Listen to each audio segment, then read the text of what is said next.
How to? Is your PLDT Home Wi-Fi router not working properly or frequently disconnecting? Don't worry, here's a quick way to reset it and start fresh. Reset your PLDT Home Wi-Fi router. First, keep your router powered on and find the small reset button on the back or bottom.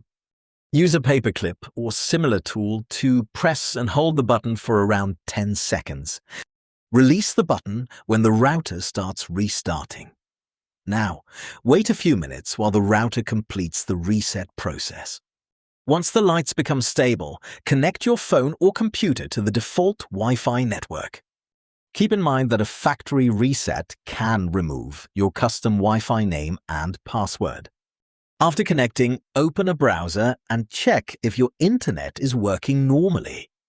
If needed, log into the router settings and set your preferred Wi-Fi name and password again. Finally, reconnect your devices and test the connection.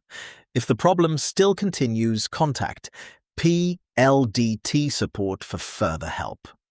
And that's it. Your PLDT Home Wi-Fi router has been reset. If this guide helped, like the video and subscribe for more easy Wi-Fi troubleshooting tips. Thanks for watching.